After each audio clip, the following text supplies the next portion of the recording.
pleased to welcome Ms. Hilda Legg with the United States Department of Agricultural Rural Development.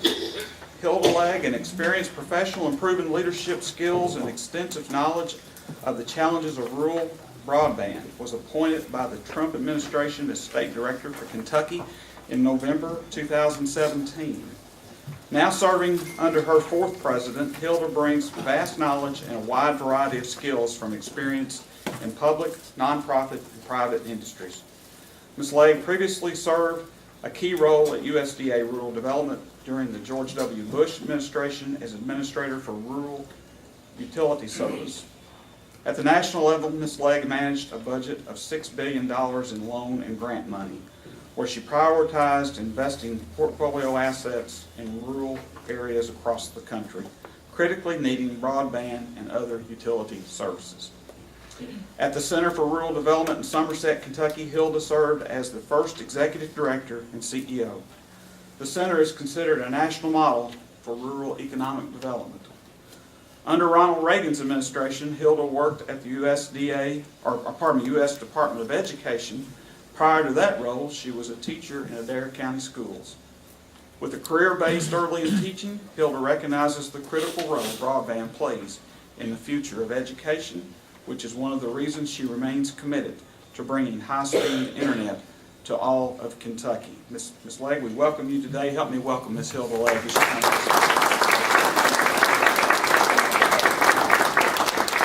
Thank you all, and good morning. I guess it's still morning down here in Owensboro, Kentucky. I'm delighted to be back here. At a point in my life, I actually probably have crossed paths with some of you because I worked for Senator McConnell out of the Bowling Green office and came to Davis County. It was a part of, I went from Boyle to Logan and Davis and everything in between. That's been a few years ago, but I'm delighted to be back here. And to thank you very much for the invitation to come to the grad and Judge for that kind introduction. They talked about broadband a lot in that introduction because that is such a priority in the work that I have been doing since I left Washington USDA in 2005. But let me start, and we can get into, Jatan said I have about 15 minutes, so Robbie, wave big when my 15 minutes is up. Because I can talk a long time about rural development, and then we'll open it up, and if you have some questions, we can have a few moments for that. The reason that I can talk so long about rural development is because I'm a product of a small family farm where my parents had to work at public work and then come home and feed the cows at night, and I had to bring in the wood for the sheet iron stove, if y'all know what that is. I was probably 12 before we had running water. So when I talk about USDA's rural development water programs, I know the importance of clean and potable water and what it means to the lives of our families. I also believe growing up in a rural community that the fundamental values that I was taught, the sense of community, the sense of church, the sense of service. My dad would take all the vegetables that he grew in excess and give them to people. The things that we care about, how we care about each other, those are fundamental values that not only do we need to protect in our rural communities, but our country, the United States of America, needs those strong values. And we need strong rural communities in order to have our children grow up where they learn those values and see those values exhibiting. Those of you in elected office, you know, I want to just tell you, it's a service. I mean, you're on 24/7. You never get away from it. When I worked for Senator McConnell and Rachel McCubbin with Senator Paul and Amelia with Congressman Comer, both of whom I know and appreciate very much what they've done for rural development, and friends of mine. When you work for them, you couldn't go to the lake because you went to the lake on the weekend. Somebody had a beef about the Corps of Engineers when you went to the lake. So that in just a field position, I know a little bit. So I know what you all go through, and I want to thank you for the service that you give to your constituents. And every day, what you try to do is make their lives better. What we at USDA Rural Development in Kentucky want to do is we want to be your partner. So I want to start out with a few things that are priorities. Secretary Perdue and the presidents in terms of what we think rural development should be focused on in this administration. The secretary, who was here last week and got to spend a couple days with him, you know, he's a farmer, so he's very much about production agriculture. When I come to this end of the state, Jatan, I'm like, you know, it's all about production agriculture down here. Now, in Eastern Kentucky, it's about them hills and hollers, but down here, it's about really producing our agricultural products and sustaining that. So he's very committed to that. And what he tells everybody, he says, you know, I love your phrases up here, your fairness and credibility and all those things are very, very catching and very important. And his phrase is, do right and feed everybody. So that should resonate well here in Western Kentucky, to do the right thing and to feed everybody. And that's our big guiding principle. Within our rural development context, our assistant to the secretary, Ann Hazlett, she is what she calls the IPI, infrastructure, partnerships, and innovation. So I'll talk about those a little bit more. But those are kind of the big picture things that we are trying to take our programs, who are proven programs, whether it's water, whether it's housing. Just since October, we have invested over $220 million just in Kentucky since October in your housing, rural housing. We have invested already over $63 million in the first year of this administration in your rural community facilities and community programs. So we continue to make those investments, and you all are very familiar with those. We also are very grateful for our leaders in Congress because they have increased the budgets. In housing, they've increased the budget in our infrastructure program, whether it's community facilities or water and waste. We've really increased the budget in broadband, which I'll talk about a little bit later. So when it comes to infrastructure, putting the pieces in place that allow your communities to take their assets, their resources, and their creativity and create jobs and opportunity for your constituents. So we want to be in that infrastructure business and are in that infrastructure business by virtue of simply the programs that we have. When it comes to partnerships, that's always been what RD is about. We want to even take that further. We want to step outside just the county and the federal government or the state and the federal government. We're wanting to bring more private enterprise. We're wanting to take something that we've been used to doing like this, this, and this and say, okay, let's do it like this, this, this, this. And all of us come together, have a piece of the pie. Again, broadband will be an example I'll use in that, but thinking more creatively. A good thing I'll just mention is summer meals. I just came from Ohio County. I think Ohio County has 100% in terms of school lunch. Well, USDA, as you all know, does the lunch program for our schools. And we at Rural Development fund single-family, multifamily housing complexes. So the idea is, in the summertime, when these children do not go to school, they often may not have the resources to eat or have summer meals, and their parents may work. And so what we're trying to do is to get all of our multifamily complexes to be a point of delivery, and we're also helping to identify other places. I was like the fitness center in Ohio County. Why don't we have the kids that are gathered there and bring those summer meals to them? Why don't we go to the multifamily low-income housing complexes and get the food to them? And so we have sometimes volunteer groups that help deliver it. So I ask all of you, I have church groups that volunteer, we have Y clubs and youth groups, and they can go out and you can take them to a multifamily and you've got 15, 20 kids, you can have a little mini Bible school. You can do an exercise program with them. You can take them and teach them, read them books, whatever. But it's a part of engaging government. We make the food, and we can provide those locations. We do it in libraries and other places. Sometimes we need help in getting the food to the point. The other thing that I would tell you, being in agriculture, usually the foods, when the kitchens at the schools, when they provide that, make that food, they prepare it. They usually purchase it from a major food supplier that they use all year long. Well, we would like to encourage our agriculture products, our fresh vegetables that are in your local markets, to be a part of that. But it costs more for the schools to be able to purchase fresh farmers market products as opposed to the frozen things that they generally get in their coolers. So our Commissioner Ryan Quarles, again a partnership, has been able to go in and provide some funding, our Ag Commissioner Quarles, that would allow the schools to purchase that locally grown product, and they'll supplement that money so that they can in fact feed our kids fresh produce. That's the kind of reaching out and doing partnerships that we want to see us, not just thinking in a cookie cutter way. Because I've got to tell you, ladies and gentlemen, the challenges of rural communities, they're not going to be solved if we've been doing things a certain way for a long time. We've been doing good stuff for a long time at USDA-Rural Development. But we're getting sometimes down to the hardest to get done, or the most recent needs. A big issue that we are having right now at USDA-Rural Development, two top issues. I mentioned broadband, that's one of them. The other one is the opioid crisis. We need your partnership. We in rural development, we've never been doing opioids. I got to tell you, I've spent a career in rural economic development. And when I went on board this in the first week in December, I had no idea I was going to spend so much time on so many opioid committees and learning about this.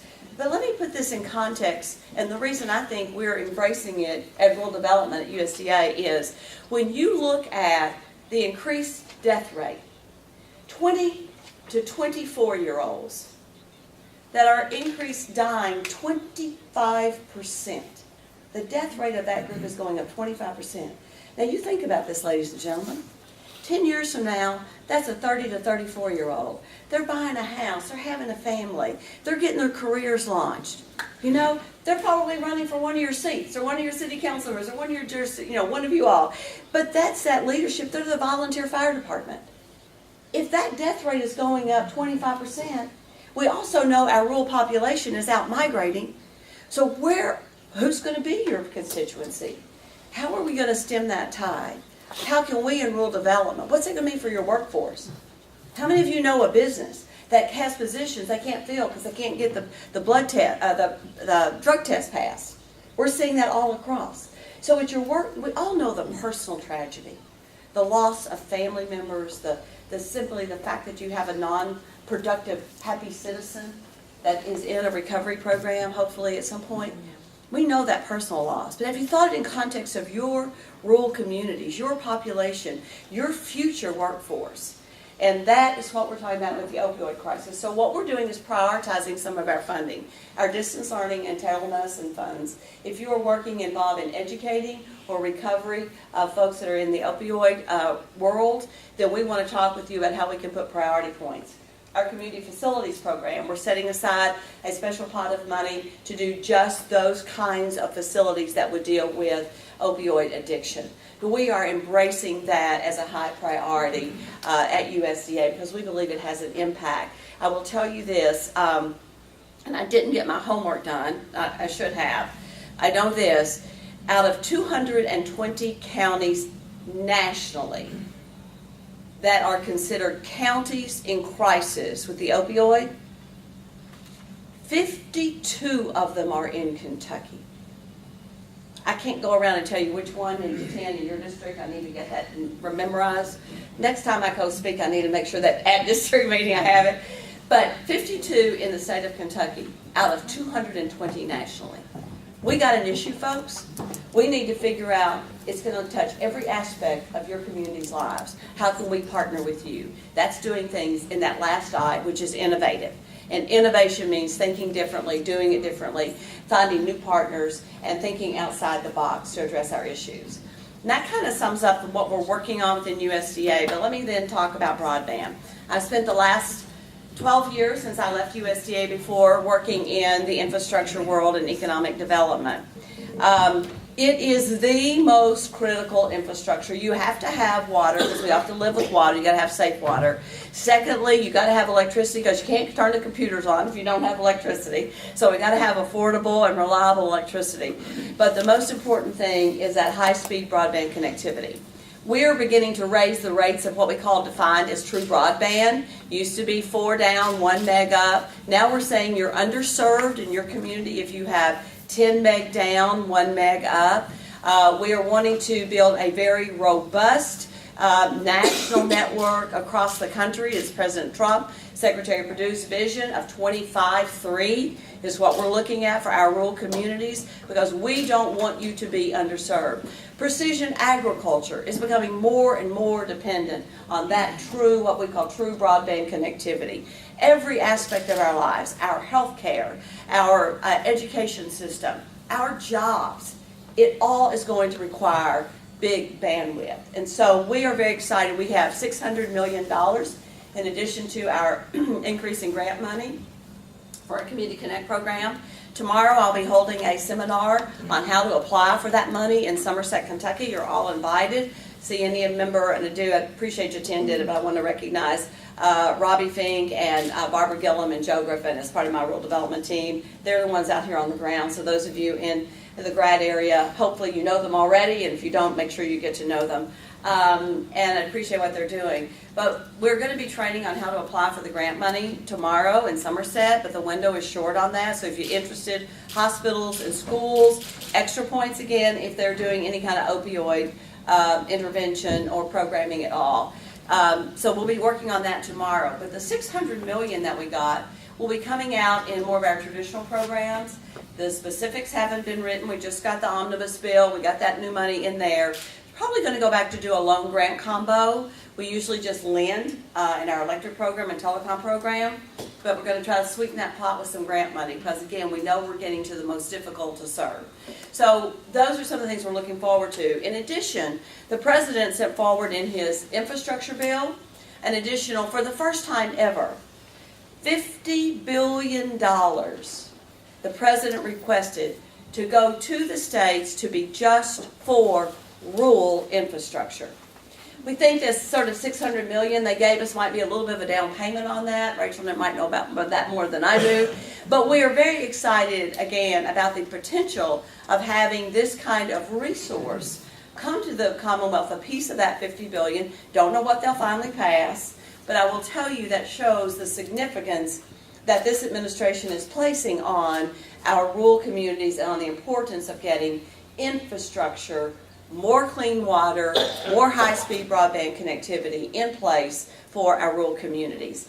With that, I want to tell you that I am delighted to be here. I want to work with you. She's waving big, so we'll have some time for questions. Again, if I didn't truly believe that what you do every day in your communities is so important to the future of this country, I would stay consulting and pay more money, all right? But the programs that you, the taxpayer, and that's the thing I want you to understand. My staff hears it all the time. The money we invest is the money that is brought to us, the resources that are given to us, that comes from the backs of the hardworking men and women in this country.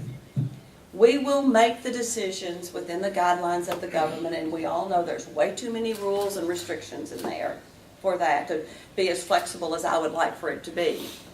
But we will also make that investment with all the integrity, and talk about the credibility, the fairness, because that money is your money.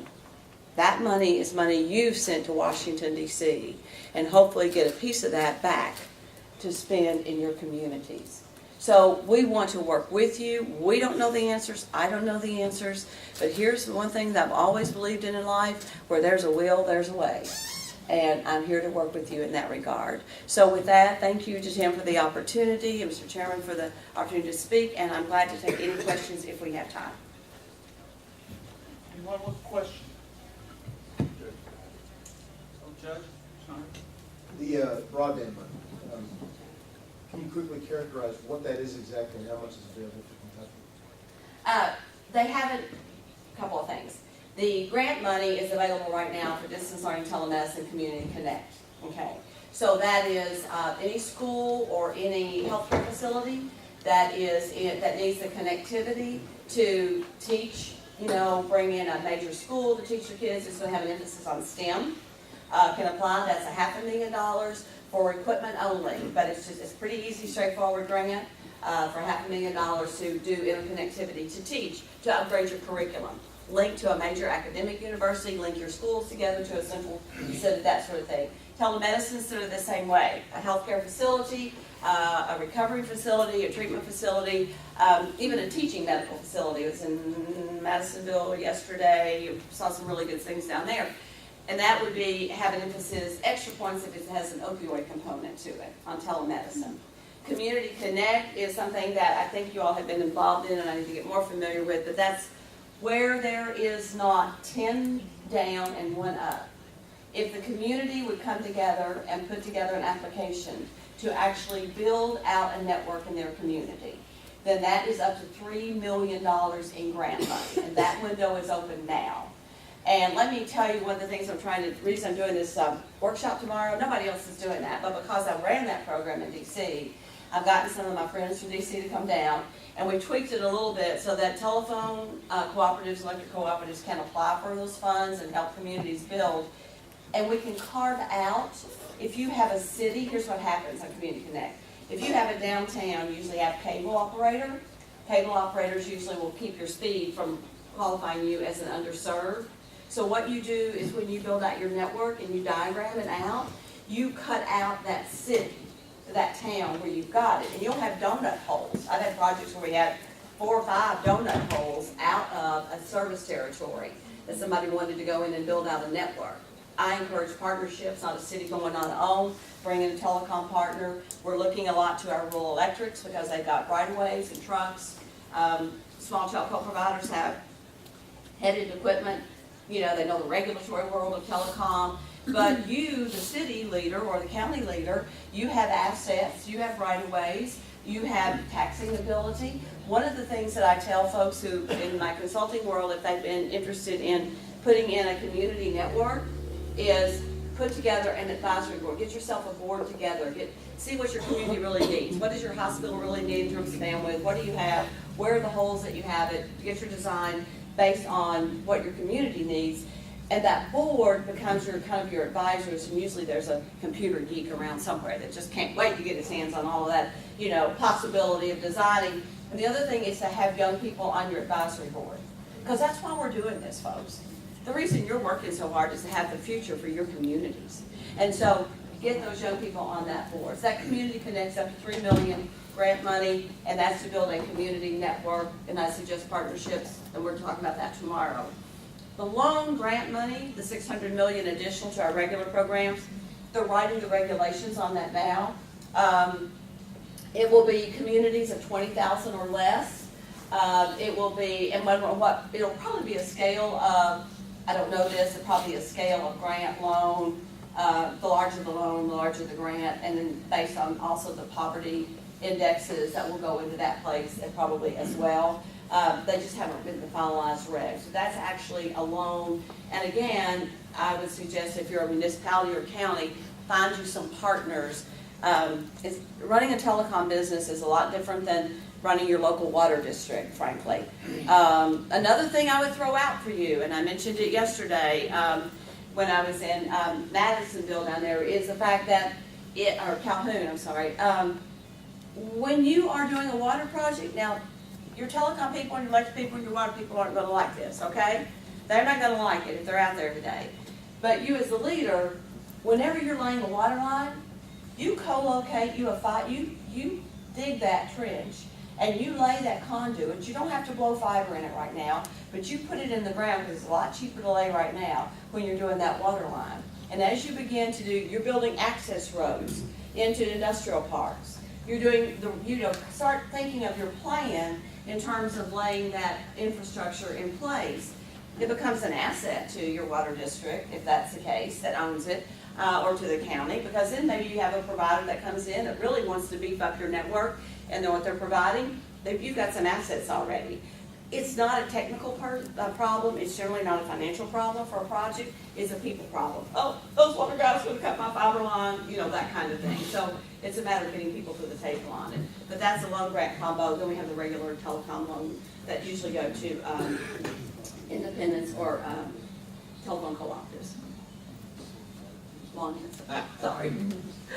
Another question. Don't have time for one if I answered that one. I would like to make a comment, Hilda, that I want to thank your staff, Joe and Barbara both. We have quite a few great infrastructure projects in our district, especially the east of the Calhoun, where regionalizing the water system. We have similarity in other counties as well. With the USDA's help, there's no way we're really able to possibly get the funding and everything else. And I think we'd like to get more funding now, to the housing, rural housing. We have pretty, kind of hidden homeless issues in our district, so we can also use the USDA. And more important, on the opioid issue that has an impact on everything. So we need to be calling on your staff to get some more grants. Great. And I do have a great staff down here, and I appreciate them very much. And I do want to compliment Calhoun in that effort of bringing people together and regionalizing and bringing your resources together. And on your water projects, folks, I'm just going to tell you straight up, it's all about management.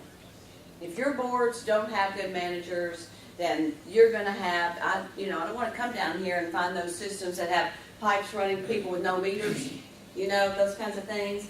You're getting aging infrastructure. We're going to have to update that, keep that going. But the key at the end of the day is having boards that, most of them are appointed by you guys, that are in a position to hire good management and good technical expertise. And that makes all the difference in the world in terms of your happiness with your board and with the production of the water infrastructure. So we're real big on that piece of it as well. Other questions? Anyone else?